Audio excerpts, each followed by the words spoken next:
नमस्कार दोस्तों, मैं विजय मधुनिया। अगर आप हमारे चैनल को सब्सक्राइब नहीं किए हैं तो लाल बटन को दबाकर सब्सक्राइब करें और साथ में बेल आइकन को दबाना ना भूलें। प्रेम से बोलिए कृष्ण कन्हैया लाल की।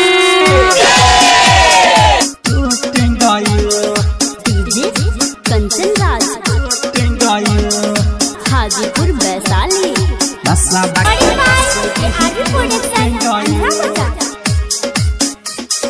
महाखन मिसरी खाए के खातिर बसा बाके बसुरी टूट गयो।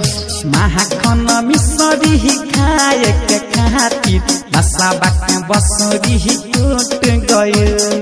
सीका पर हे टांगल नल, सीका पर हे टांगल नल, हथवा से हमारा छूट गई।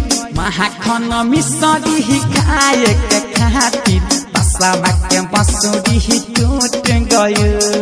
महाखन मिसरी खाए के खातिर बसा बाके बसुरी टूट गयो।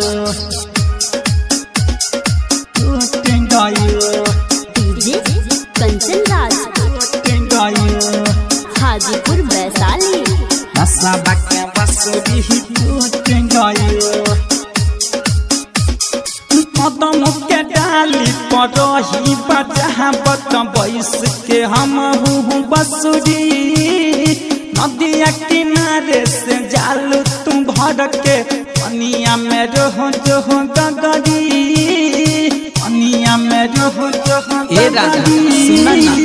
कदम के डाली पर रही बजा बत बैस के हम बसुरी, नदिया किनारे से जालू तू भर के पनिया में रहो जो गगरी, पनिया में रहो जो गगरी, पनिया में रहो जो गगरी। कैसे के बजाइए राधा जिंदगिया हमर रूठ गइल।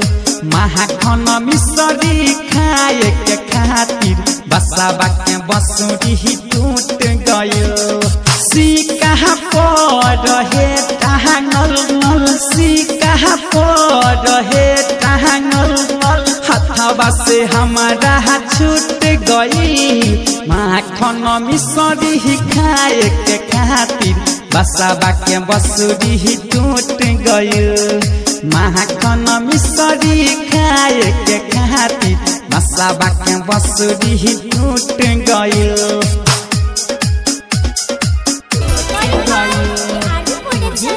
कंचन राज हाजीपुर वैशाली बसा बाके बसुरी Presented by Virat Music. कैसे के बोलाइब ए राधा, बेचैन बा मन हमर। राइटर पंकज राकेश कमल पहले बहल्ला सगर, पहले बहल्ला सगर। कैसे के बोलाइब ए राधा, बेचैन बा मन हमर। राजेश रंजन सत्यम मुन्ना पहले बहल्ला सगर, पहले बहल्ला सगर, पहले बहल्ला सगर। दिलाबा के चाइना ले गइले महीना, भीतर से मना बहा लूट गइल। माखन मिसरी खाए के खातिर बसवा के बसुरी टूट गइल।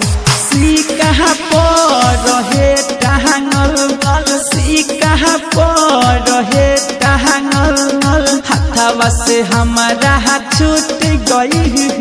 माखन मिसरी खाए के खातिर बसवा के बसुरी टूट गयो। महाखन मिसरी खाए के खातिर बसा बाके बसुरी टूट गई।